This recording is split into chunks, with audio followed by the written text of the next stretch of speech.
Պարոն Ռուբինյան, երբ դեր դատավճիռը չկա Վարդան Ղուկասյանին, դուք ինչպես եք պնդում, որ նա կաշառակեր է, եթե դատարանը նման որոշում չի կայացրել։ Նախ ես չեմ պնդում, պնդում է հակակոռուպցիոն կոմիտեն։ Ինչ անենք, հակակոռուպցիոն կոմիտեն պնդում է, որ Վարդան Ղուկասյանը կաշառակեր է։ Չկա նման մեղադրվում է։ Սիրելիներս, երբ որ ես հասկանում եմ իհարկե, որ դուք որոշել եք կաշառակերության պաշտպան դառնալ։ Չէ, մի վարքյան, դուք հիմա զբաղված եք կաշառակերության պաշտպանությամբ։ Հիմա մի վարքյան, թողեք հիմա, եկեք sense պայմանավորվենք։ Կամ դուք տալիս եք հարցը, լսում եք պատասխանը, կամ դադարեցնում եք։ Չէ, որովհետև հարցը հնչել է, հիմա կսպասեք, ես կպատասխանեմ։ Հակակոռուպցիոն կոմիտեն եւ ընդհանրապես իրավապահ մարմինները մեղադրանք են առաջադրում։ Երբ որ իրանք մեղադրանք են առաջադրում, նշանակում է իրենք կարծում են, որ տվյալ անձը մեղավոր է այդ հանցանքի մեջ։ Իսկ ասում եմ, ըստ հակակոռուպցիոն կոմիտեի Վարդան Ղուկասյանը կաշառակեր։ Հաջորդ հարցը։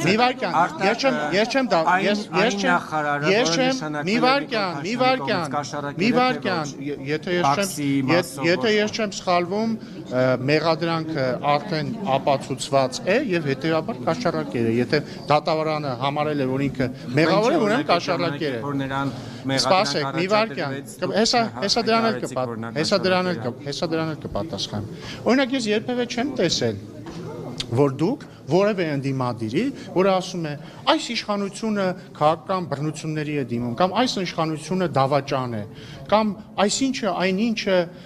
բան է, ինչ են ասում, դավաճան է, ագենտ է, հողատու է, հազար բան։ Ես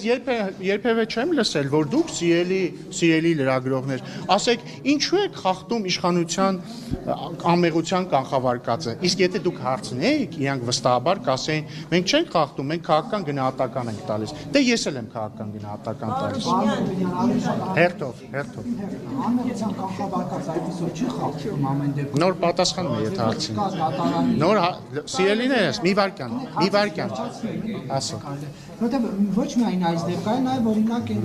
ենթադրյալ ահաբեկչության գործը, որ դեռ էլի չկա դատարանի որոշում, էլի իշխանության ներկայացուցիչները ազգային ժողովի ամբիոնից հայտարարեցին, որ ահաբեկչություն պետք է կատարվի։ Այս ամեն անելով նաև իրավական դաշտում խնդիրներ չեն առաջանում։ Ոչ չեն առաջանում, ենթադրյալ ահաբեկչության դեպքով բոլորը հղում են արել դատախազության մեղադրանքին։ Կրկնում եմ, եթե ըստ ձեզ ընդդիմադիր գործիչները կարող են մեզ մեղադրել գործ կարելու մեջ, որը հանցագործություն է, գործ կարելը սիրելի գործընկերներ, հանցագործություն է։ Բարի եղեք, դուք իրենց հարցնեք, իրենք այդ մեղադրանքը ներկայացրելիս արդյոք չեն խախտում իշխանությունների անմեղության կանխավարկածը։ Եթե իրենց պատասխանը լինելու է, որ իրենք քաղաքական գնահատական են տալիս եւ եթե այդ պատասխանը ձեզ բավարարելու է, ուրեմն ձեզ էլ պետքա բավարարի իմ պատասխանը առայն, որ ես էլ եմ մի վարքյան, այսինքն ուզում եք ասեք ընդդիմությունը անպատասխանատու է, ես էլ եմ պատգամավոր ընդդիմադիր գործընկերներն եմ պատգամավոր, ես չեմ ավարտել։ Հաջորդը, ես չեմ պատրաստվում ձևացնել, թե ես խուլ եմ կամ խելագար եմ։ Ես լսել եմ հակակոռուպցիոն կոմիտեի հրապարակած ձայնագրությունը, որից ակնհայտ, ընդ որում օրինական դատարանի վճռով արված գաղտնալսում, որից ակնհայտ է, որ Վարդան Ղուկասյանը պահանջում է կաշառք։ Սա իմ քաղաքական գնահատականն է։ Եթե դուք որոշել եք, որ հիմա ամբողջ քննարկումը պետքա լինի, ասեք։ Այդ ձայնագրությունը, որ մեջում է, եք ճիշտ եք անում, բայց ձայնագրության մեջ մեկ կարևոր հանգամանք երևի դուք վերջում չեք տեսել, որովհետև բոլոր նույնիսկ իրավապահ համակարգի այդպիսի հաղորդագրության վերջում կա այսպիսի մի հիմնական բան, որ այո, ծանոթ միջև դատական որոշում։ Շատ լավ, բոլոր կաշառակեր սրիկաները պիտի նստեն ծանուցում։ Մեղադրյալը մեղավոր չի, քանի դեռ չի ապացուցվել իր մեղքը։ Կարելում ասում է այն ժամանակահատվածին, երբ պաշտոնավարում էր Սարիկ Մինասյանը։ Ինչու է այդ գործը։ Չգիտեմ, ծանոթ չեմ այս մասին։ Ծանոթ չեմ այս մասին։ Ես այդ մասին ծանոթ չեմ։ Իրավապահ մարմինների երեկվա գործողում։ Ոչ, եւ խնդրում եմ մի խախտեք մեր անմեղության կանխավարկածը, որտեղ մեր իշխանության օրոք շոուեր դատավարական չեն լինի։ ու ծանուցումներ հարցը տալուց տվեք։ Մի վարքան էլի, մի վարքան, խնդրեմ։ Վիրավորվել է պարոն Ղուկասյանը քիչական Չգիտեմ, իրենցից դի հարցը։ Ասում են ոտքով կգնան, բայց էկական ոստիկանական ուժերով այդ մարդիկ իրավապահների գործողությունները ջարդելով քաղաքապետարանի շրջանում Սելի գործընկերներ, կողմը օժվեք ձեզնից ով է հարց տալիս տվեք։ եւ իր հարցի շարունակությունը ինչպես է գնահատում իրավապահների գործողությունը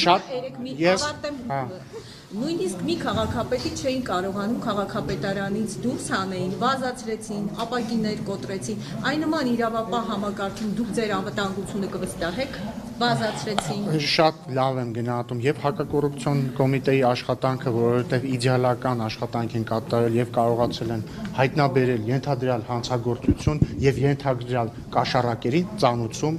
Մարդը համարվում է անմեղ, քանի դեռ իր մեղքը չի ապացուցվել եւ երկրորդն էլ իրավապահ մարմինների աշխատանքը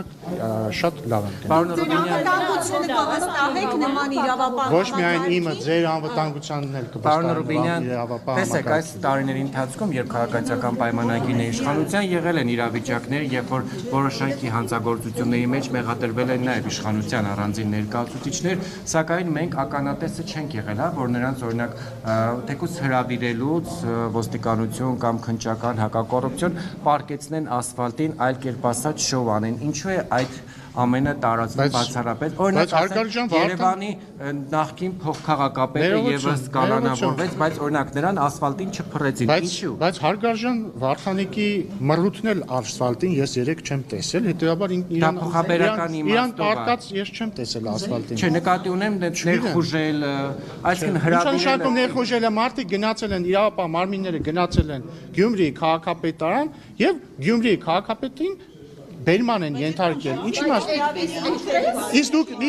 դուք նկատել եք օրինակ ձեր մատնատշած դեպքում քաղաքապետարանի դիմաց այդ ձեր ասած չեմ էլ հիշում կալանավորվել էր, հա, կալանավորվել էր Երևանի փոխքաղաքապետ, հա, ասացիք։ Հա, նկատել եք այդ պահին օրինակ Երևանի քաղաքապետարանի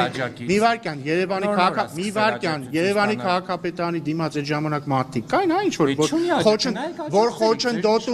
որ խոչընդոտում էին իրավապահների գործունեությունը, կային, չկային, հետեւաբար դրա պատասխանը ակնհայտ է։ Կարողա չունի աջակից։ Ժողովուրդ ջան, դուք չեք լսում ձեզ կամ ինձ չեք լսում։ Իմ տպավորությունն է, որ դուք ուղղակի հարց եք տալիս, հարց տալու համար։ Դուք հարցնում եք ինձ. ինչու Գյումրու քաղաքապետարան գնացել էին մեծ թվով իրավապահներ, էսա չէ հարցը։ Ի տարբերություն այն դեպքի, երբ որ ժամանակ մի վարքան, Սիրելի Փայլակ, մի փոխեք հարցը։ Դուք արեցիք, մի փոխեք հարցը, դուք արեցիք երկու պնդում համար մեկ ժամանակին կալանավորվել է Երևանի փոխքաղաքապետ, ինչու նրան ասֆալտին չեն պարկեցրել։ Ես ապացուցեցի, որ ձեր պնդումը սխալ է, որովհետև Գյումրու, որովհետև խոսելը դեռ ապացույցի նշան չի, հիմա մենք բանավիճում ենք։ Չենք բանավիճում, Սպասեք, ես պատասխանեմ։ Դուք նույնիսկ մեղադրանքը մինչև վերջ չլսեցիք, որովհետև անհիմն է, ծանուցում։ Դու ինչ գիտեք, որ Նայեք, դուք ասում եք, ինչու ի տարբերություն Գյումրիի քաղաքապետի ասֆալտին չի պարկեցվել Բերման ենթարկվելուց Երևանի փոխքաղաքապետը։ Ես ձեզ ասում եմ, ցավոք կամ բարեբախտաբար Վարդանիկն էլ ասֆալտին չի պարկեցվել։ Հաջորդը թողեք ավարտեմ։ Հաջորդը ասում եք, ինչու են այդքան մեծ թվով իրավապահներ գնացել Վարդան Ղուկասյանին Բերման ենթարկելու։ Ես էլ ձեզ ասում եմ, իսկ գուցե այն պատճառով, որ իր տարբերություն ձեր մատնանշած Երևանի փոխքաղաքապետի դեպքի մարդիկ չեն հավաքվել, որպեսզի խոչընդոտեին իրավապահների աշխատանքը։ Հիմա հաջորդ Կոչոբաևի պարագայում չեմ հետևել այդ դեպքին, չեմ կարող մեկնաբանել։ Օրինակ ասֆալտին է փռել